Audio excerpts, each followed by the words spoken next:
I was a newly orphaned boy at the time. My parents were in a car accident with a local drunkard, and the rest just fell into place. I can still remember the sullen faces of the officers that day. Heads down, eyes down, some covered their mouths when they saw me, a 10-year-old greeting them at the front door.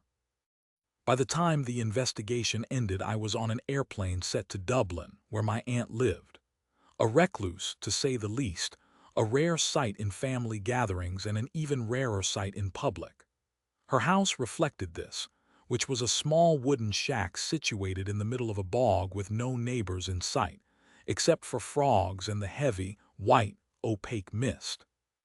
The only way to even get to the house was a lonely road that stretched the entirety of the swamp. It was as if it had just appeared in the middle of this land with no signs of construction or anything. I had to walk on this road, no buses or bicycles to speed up the process. I had to endure the smell of dead-filled mud that surrounded the path, and I had to put up with the crushing, tiresome feeling of my legs wobbling with each step. But the hardest thing I had to deal with was the mist. Pure white was the only thing that could describe it, a blanket of white that covered everything the eye could see. Every time I had to walk to school or walk back home, I had to walk in it. However, like all things, I got used to it. 5 years can make you used to anything. The weird housing situation, the road, the Irish. I was walking in the white with no hesitation anymore, but that would change. It was an ordinary walk back home. Same old tiredness, same old smell. The mist came in early, but nothing was out of the usual. Looking forward into the white lulled me into a hypnotic trance. My brain was officially on autopilot. But then boredom came back and put me in manual. Marching on and on and on, I looked up and saw a balloon. Then I squinted. A head floating upright, its spinal cord dangling on what's left of its neck. The skin was a light gray color. The face made a sort of sleeping expression, eyebrows rested and mouth barely a line. More emerged from the upper part of the mist, and soon a legion of heads blocked the front of the road with all of their spines swaying with a sense of grace. A wall of meat.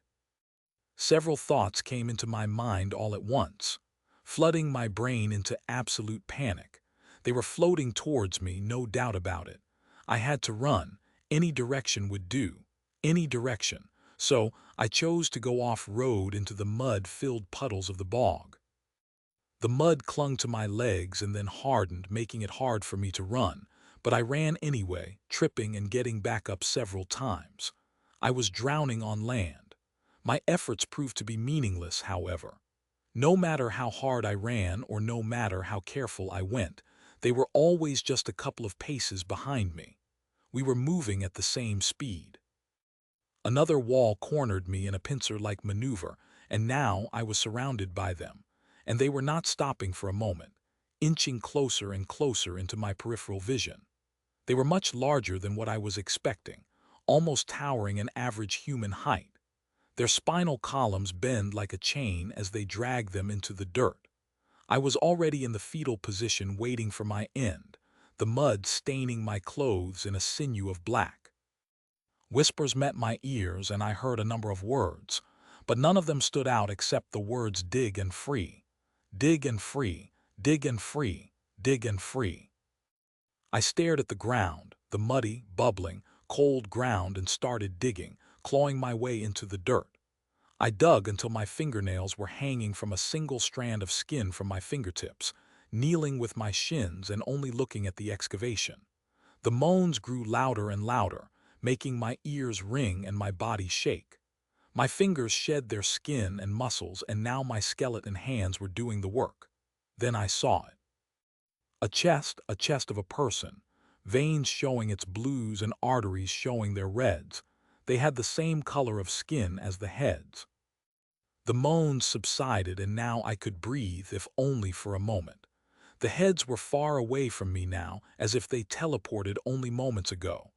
I then saw streams of light bobbing up and down a couple of meters away from me. They were shouting my name. I was saved. Later, I found out the truth of that discovery. According to my aunt, I was missing for 2 weeks. The police tried to follow my tracks, but they often lead to dead ends. She also told me about the chest and all that digging. It was a mass burial site, she said. Prehistoric, most likely in the early Iron Age. All of the bodies were preserved to an almost inhuman degree. It was like they were newly deceased. They were lined up perfectly, and they died at the same time, according to some archaeologists. Strangely enough, they were all missing a head. After the hospital visit, I was recommended not to walk on that road again. So, my aunt called a friend, believe it or not. The drive was pleasant. I could still see those heads, their spins swaying to and fro. Their eyes are open now and they stare at me, following me with their pupils, begging me for something. Begging for an end to whatever it is that made them this way. I hope my parents aren't suffering the same fate.